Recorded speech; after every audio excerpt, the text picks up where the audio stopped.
Сәлеметсіңдер ме 8-ші сынып оқушылары, 2-де 1-ші есептен бастап түсіндіретін боламын. Оқушылар қажет болса каналымда физика пәндерінің жаттығу есептері және алгебра, геометрия, физика пәндерінің ПЖБ және ТЖБ талдау сабақтары бар. Каналға өтіп, қажетті сабақтарды қарасаңдар болады. Оқушылар каналға жазылуды лайк басып, жеке өздерінің пікірлерінді қалдыруды ұмытпаңдар. Ал енді 2-де 1-ші есепте былай делінген квадрат теңдеулердің коэффициенттерін атап көрсетіңдер. Оқушылар мұндағы берілген квадрат теңдеуінің коэффициенттерін жазатын болсақ, x-ның алдында 1 бар деген сөз.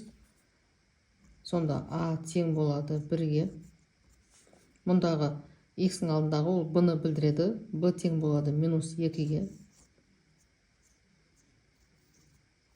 А с тең болады мінекей -1-ге. Енді келесі екінші теңдеуде x квадраттың алдында тұрған сан 3. Демек ол бізде a тең болады 3-ге. Одан кейін b тең болады мінекей x-ның алдында 1 бар деген сөз. Ол тең болады 1-ге. С тең болады мінекей +1-ге. Келесі, мұнда бізде a тең болады -2-ге. b тең болады 3-ге. X-ның алдында тұрған коэффициент ол бізде b. Мұнда бізде с жоқ екен.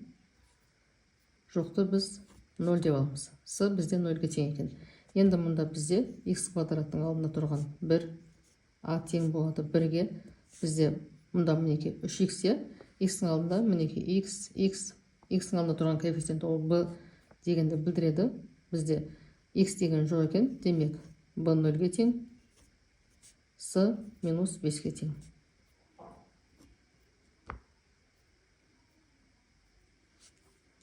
Енді келесі a тең -1-ге, b тең мінекей 6-ға тең, ал с бізде -7-ге тең. Енді соңғысы мінекей x квадраттың алдында тұрған сан ол бізде a, ол тең болады 12-ге. Мұнда бізде bx жоқ екен, демек жоқты 0 деп аламыз, с 0-ге тең деп аламыз. Келесі 2-де 2-ші есепте толымсыз квадрат теңдеулерді анықтап, 0-ге тең коэффициентін көрсетіңдер. Мұндағы бізде біріншісі толымсыз, екіншісі де толымсыз екен. 3 және 4 бізде толық квадрат теңдеу, ал 5 пен 6 толымсыз квадрат теңдеу. 0-ге тең коэффициентін көрсететін болсақ, мұнда бізде a 7-ге тең, b -3-ге тең, 0-ге тең бізде с, с 0-ге тең. Мұнда мінекей бізде x квадрат деген жоқ, демек a бізде 0-ге тең. Мінекей b бізде 2-ге тең, с +5-ге тең. Мұнда мінекей a -4-ге тең. Мынау бізде бос мүше 1-ге тең. Демек бізде b коэффициенті 0-ге тең екен. Мұнда бізде a мінекей 8-ге тең. Мұнда бізде b 0-ге тең және с 0-ге тең. Келесі 2-де 3-ші есепте теңдеулерді ax квадрат қосылған bx қосылған с тең 0 түрінде жазыңдар. Ең алдымен жақшаны ашамыз. a минус b, a плюс b деген қысқаша көбейту формуласына түседі. Ол ашылады. a квадрат минус b квадрат болып. a бізде 2x-ге тең, ал b бізде 1-ге тең. Квадраттаймыз. 4x квадрат минус 1 болады. Енді мұнда біз x көбейтеміз 2x-ге, x-ті көбейтеміз 3-ге. Сонда тең болады 2x квадрат. Мұндағы таңба түседі, 3x болады. Енді барлығын теңдіктің сол жағына қарама-қарсы таңбамен ауыстырамыз. 4x квадрат минус 2x квадрат минус 3x тең болады 0-ге тең деп аламыз. Енді 4x квадрат пен минус 2x квадрат ұқсас мүшелер ықшамдалады, 2x квадрат болады. Азайтамыз 3x-ті, минус 1 тең болады 0-ге. Мінекей ax квадрат қосылған bx қосылған с тең 0 деген квадрат теңдеу түрінде жазылды. Келесі 2-ші есепте жақшаны ашамыз. 3x қосылған 2-ның квадраты, бұл бізде қысқаша көбейту формуласына түседі. a қосылған b-ның квадраты, ол ашылады. a квадрат қосылған 2ab қосылған b квадрат болып. Мұндағы a бізде 3x-ге тең, ал b бізде 2-ге тең. Енді жақшаны ашатын болсақ, яғни формулаға салатын болсақ, 9х квадрат қосылған 12х қосылған 4 болады. Енді келесі х көбейтеміз х-ке, көбейтеміз минус 3-ке, 2-ні көбейтеміз х-ке, көбейтеміз минус 3-ке. Енді көбейтетін болсақ, х квадрат минус 3х қосылған 2х.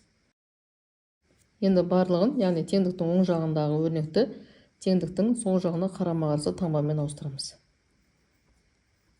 9х квадрат қосылған 12х қосылған 4 минус х квадрат. Мұндағы бізде минус 3х пен плюс 2х минус х болады, ол плюс х болып ауысады. Қосылған 6 тең болады 0-ге.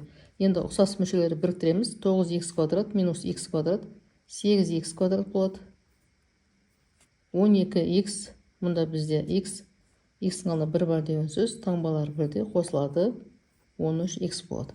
4, мұнда 6 қосылып 10 болады. Тең болады 0-ге. Енді келесі үшінші тапсырмасы. Мұнда біз х көбейтеміз.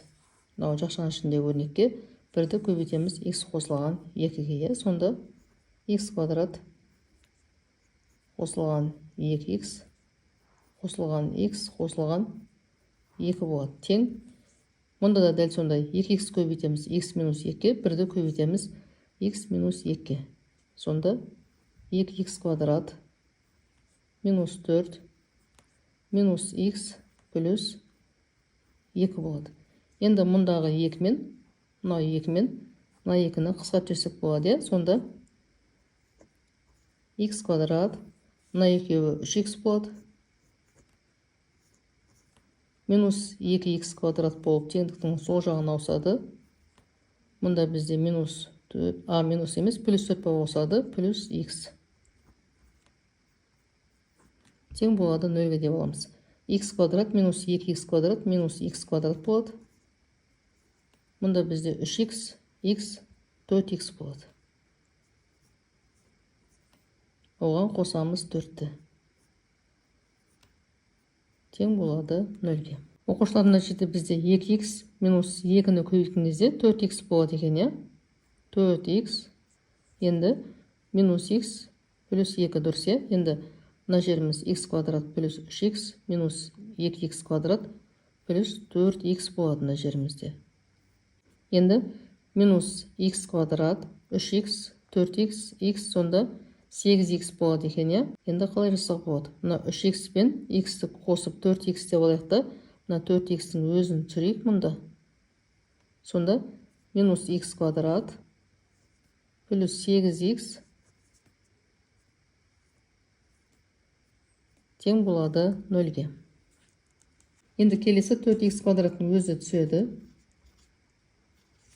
Минус 2х-ті көбейтеміз 3х-ге, минус 6х квадрат. Минус 2х-ті көбейтеміз 1-ге, минус 2х болады. 5 бізде минус 5 болып, теңдіктің сол жағына ауысады. Енді ұқсастарын біріктіреміз. 4х квадрат минус 6х квадрат азайтылып, минус 2х квадрат болады. Минус 2х минус 5 тең болады 0-ге.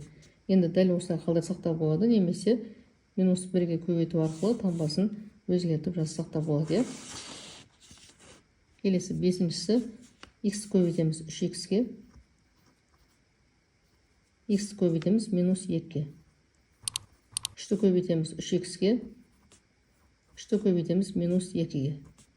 Енді мұнда 4х пен 2х көбейтеміз. 4х-ге минус 3-ті көбейтеміз. 5-ге көбейтеміз 2х-ті. 5-ге көбейтеміз минус 3-ті. Енді ұқсастарын біріктірейік. Барлығын сол жаққа жинақтайық. Мұнда бізде минус 2х, 9х, 7х болады. Минус 8х квадрат болып ауысады.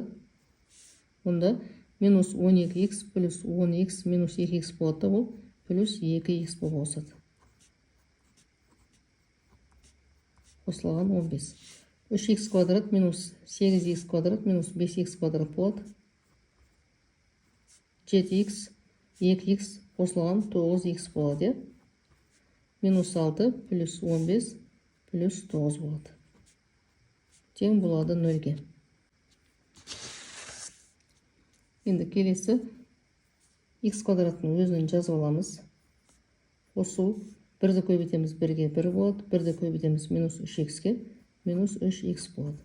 Минус х көбейтеміз 1-ге минус х.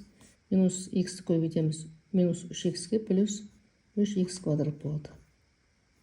Х бізде теңдіктің сол жағына минус х болып ауысады. Енді ұқсастарын біріктіреміз. Х квадрат, 3х квадрат, 4х квадрат болады. Минус 3х, минус х, минус 4х. Мына жерде бізде минус х бар екен ғой, мен жаза салайын енді. Қосылған 1. Тең болады 0-ге. Енді 4х квадрат минус 5х қосылған 1 тең болады 0-ге. Оқушылар, түсінбеген сұрақтарым болса пікірге жазып қалдырсаңдар болады. Сау болыңдар.